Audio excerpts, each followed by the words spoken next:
Você acredita que o professor ele tem que levar em consideração as necessidades do professor ou o professor tem que ver as necessidades, aquilo que o aluno precisa para que ele possa elaborar um projeto?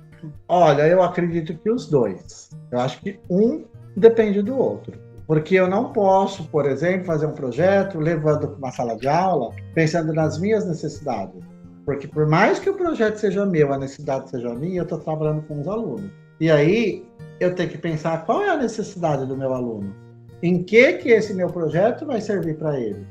Entendeu? Sim. Então aí eu tenho que casar. Eu acho que tem que ter um casamento. Por isso que eu acredito que seja os dois.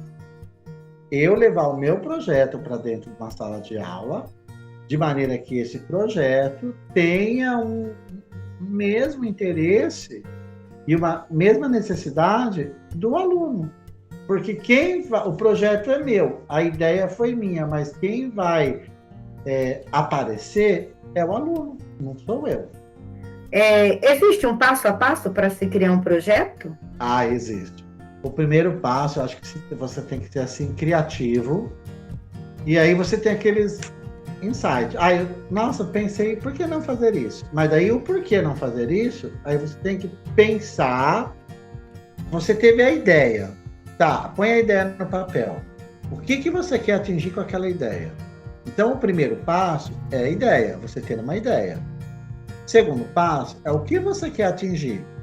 Depois, terceiro passo, como eu vou fazer aquilo? Aonde eu vou fazer? Com quem eu vou fazer? O que as pessoas esperam com isso? Vai ter adesão? Será que eu vou conseguir pegar apoio dos outros professores? Será que eles vão achar interessante? Então, eu acho que o passo a passo, a ideia, o que fazer, como fazer, com quem fazer, onde fazer, né? Eu acho que o fazer e o pensar e o atuar são três coisas que, apesar que o fazer e o atuar, eles é muito próximo, mas eles têm umas diferenças. Sim. Porque o fazer seria você ter um projeto e colocar ele em ação. E o atuar com o projeto é você desenrolar ele o passo a passo. Cada momento, cada sequência. Porque daí o atuar com o projeto dentro de uma sala de aula é que você vai ver que em determinados momentos aquilo que você projetou, peraí, por aqui não deu certo. Aí você tem que ter no projeto uma coisa que eu chamo de leque de possibilidades. Porque quando você joga o projeto, você vai, aí chegou uma hora você teve a primeira dificuldade. Peraí. Tá, mas agora que caminhos vamos seguir? E você já tem que pensar assim, não é que caminho, é que caminhos. Porque aí você tem que ter um leque de possibilidades para ver por onde fica melhor e mais fácil para o aluno, mais fácil para mim. Que aí entra a questão da acessibilidade, o material, né? Todo o engajamento que vai ter entre o professor, o aluno e essa ação no meio que é o fazer. Certo. Agora uma pergunta pessoal. Se hoje você fosse escolher uma profissão, você seria professor? Se hoje eu pudesse escolher, olha, eu acredito que se hoje eu pudesse ter uma profissão pela minha atual região, né, morando aqui onde eu estou morando hoje, eu acredito que não. Aqui hoje, eu acho que hoje eu estaria ligado, alguma coisa ligada ao assistencialismo. E quando eu falo do assistencialismo, é no geral, aqui tem muitos animais soltos pelas ruas, dá dó de ver, pessoas, né, carente. E às vezes, quando eu falo a carência, não estou falando de comida e dinheiro. Às vezes é carência de afeto, sabe? De sentar para conversar. Sim. Sabe? Às vezes você tem uma pessoa que ela só quer que você a escute. Aí você senta ao lado dela, ela sabe, ela não fala, ela vomita. Ela fala tanta coisa, e aí você percebe que a carência dela é ter alguém que escute. Então, quando eu me refiro que talvez eu estaria nesse lado do assistencialismo, E como eu falei lá atrás, essa questão do ajudar, eu gosto muito de ajudar, então eu acho que eu estaria nesse lado aí do assistencialismo, de ajudar essas ONGs de animais, entrar em alguma ONG de amigos para recolher donativos, seja roupa, cama, mesa, banho, cobertor, colchões, alimentos, dinheiro também, sei. Então eu acredito que hoje, na minha atual situação, como eu vejo hoje, eu acredito que não seria professor, não. Eu acho que eu estaria por esse lado aí, o ajudar o outro. E é o que eu tento fazer dentro de uma sala de aula. Às vezes eu deixo de dar aula para ajudar os meus alunos. E o ajudar é justamente nisso, no parar para... Porque assim, quando você consegue tirar as coisas, atividade do aluno mesmo, o aluno não faz, caramba, mas ele não faz. Aí a gente se pergunta, quando que você, professor, parou para conversar com aquele aluno? Quando que você tirou da sua aula, pensando em noturno, tá? Que é o tempo reduzido. Quanto você, dos seus 45 minutos, você tirou 5 para ouvir o aluno? E às vezes ele tem tanta coisa para falar. E aí quando você para ouvir, você ouve coisa que você chega em casa, você senta, respira fundo e fica pensando o que fazer. E aí você chega na conclusão que a última coisa que você vai fazer é dar conteúdo. Porque não é disso que ele está precisando. Ele precisa de outra coisa. Principalmente Haroldo, os alunos que estudam à noite, né?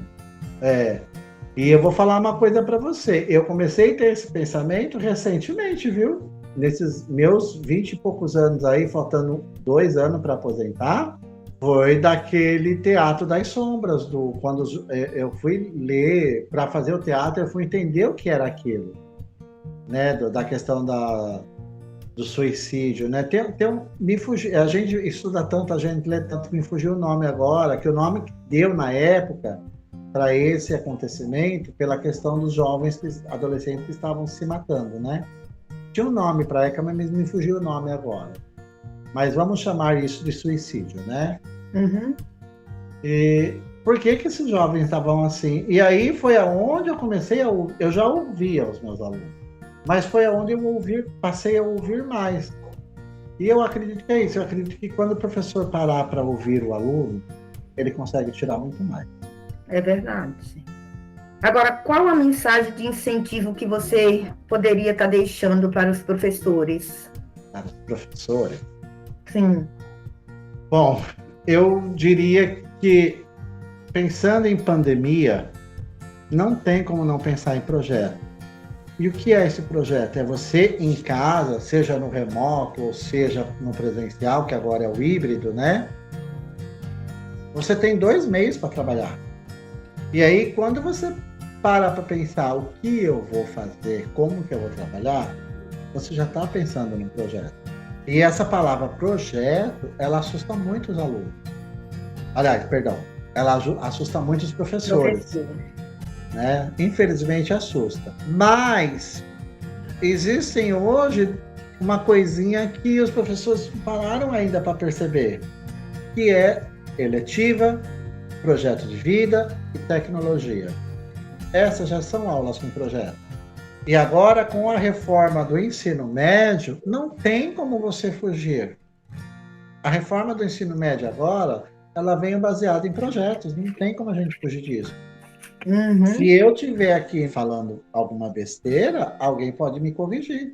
Mas essa reforma do ensino médio, infelizmente, os professores que não souberem, não se encaixam em projetos, em trabalhar com um projeto que for resistente a isso, infelizmente ele vai ficar de lado. Porque hoje quem não sabe trabalhar com projeto vai ter que aprender, né, Vai Haroldo? ter que aprender. Por isso que eu falei, ou aprende ou vai estar de fora. Porque esse ano é o primeiro. O ano que vem é primeiro e segundo. O ano que vem é primeiro, segundo e terceiro. Então vai chegar uma hora que vai fechar de um jeito que ou você muda ou você sai fora. Infelizmente a palavra é essa. E eu, particularmente, essa reforma do ensino médio ela é muito complexa para algumas coisas para mim, não essa parte da ministrar a aula dos projetos. mas outras coisas sim. E a parte de fazer projetos, isso aí não me assusta não, porque eu já fazia tudo isso. Quando eu falei para você que o Silvio, os alunos disputavam as notas dele, nós, professores, a gente trabalhava junto naquela época. Eu posso dar nomes. Eu ia lá com o Luizinho, o que ele estava dando história, com a Thelma de Geografia, com a Débora de Português, a Débora Buriol, a Taninha de Matemática, a Marilene de Português e Inglês, a Heloína de História, a Neia também de História. Então a gente tricotava. O que a gente fazia naquela época? A gente tentava trabalhar junto. Por exemplo, quando a Tânia ia trabalhar com os alunos, eles já sabiam cálculo de ângulo, já sabiam ângulo, já sabiam algumas coisas geométricas, ela não precisava ficar voltando. Com a Marilene, a gente trabalhava muito essa questão da literatura. Então, algumas nomenclaturas que ela usava lá, quando ela ia ver com os alunos, e eu ia trabalhar na arte, os alunos já sabiam. Então, existiu essa troca. Em história, os painéis que a Neia fazia, eu ajudava os alunos a fazer a parte de painel, ensinar a decoração, ensinar a montagem, para ficar uma coisa bonita, esteticamente apresentável, né? Então a gente já tinha lá atrás essa cultura de trabalhar junto. E não deixa de ser um projeto, né? Só que a gente naquela época não tinha esse nome. A gente naquela época usava um termo trabalhar junto, parceria. Depois, os anos vão acontecendo, vem a tal da interdisciplinaridade. Que os professores relutaram muito com a interdisciplinaridade, mas nós no Silvia já fazia isso. Hoje, são os projetos, que nós também já fazíamos isso. Então, a gente, lá atrás, a gente já estava um pouquinho, vamos dizer assim, praticando o que viria depois. Sim. E essa questão hoje da eletiva, projeto de vida e tecnologia, eu só sinto a questão da tecnologia, porque eu não sou muito hábil em tecnológico. Né? Eu tenho algumas deficiências, mas também não me recuso a fazer. Desde que alguém me ensine, você tem que fazer isso, entrar aqui, vamos fazer. Sim. Não dá e quem não sabe, então, aprende, né? A mensagem que eu deixo, respira fundo, pega o projeto, abraça e faça.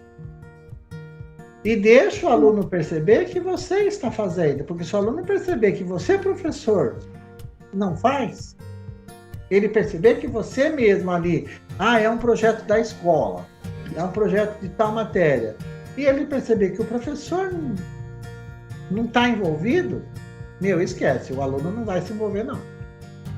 Isso é verdade. Eles percebem. E é isso, a mensagem que eu deixo para os professores é se reciclar, se essa for a palavra certa, mas eu diria até mais, eu diria que não é nem uma questão de se reciclar, é uma questão de se aceitar no novo mercado de trabalho, porque a gente tem que encarar esse meio de educação hoje, esse sistema de educação, como novidade, um novo meio de trabalho. Que nem eu falei, eu tenho as minhas dificuldades tecnológicas, e eu tive que me inovar, me adequar com a pandemia. Sofri, viu? Mas consegui. Então, ou a gente muda, ou a gente começa a encarar isso como um novo meio de trabalho, ou a gente vai ficar para trás. Vai ficar para trás. Verdade. É isso. Então, Arnoldo, muito obrigada pela sua participação. Fiquei muito feliz de você ter aceito o meu convite e muito obrigada.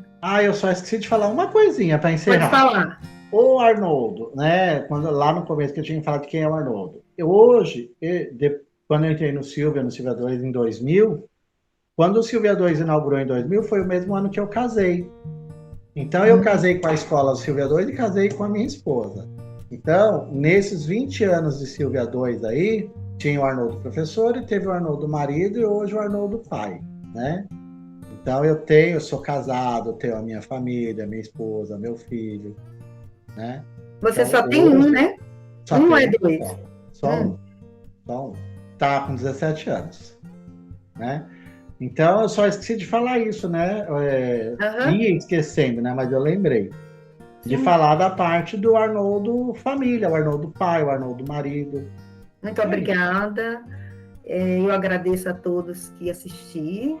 Pessoal, vocês assistam, deixem o seu like e deixem o seu comentário sobre a minha entrevista com o Arnoldo. Se alguém quiser me conhecer um pouco melhor, eu tenho o Facebook, só ir lá, Arnoldo Rodrigues, vai achar lá, Arnoldo Rodrigues no Facebook. Fala que me viu aqui, eu vou e adiciono. Tá certo, então. Obrigada, Arnoldo. Tchau. Beijo. Tchau, tchau.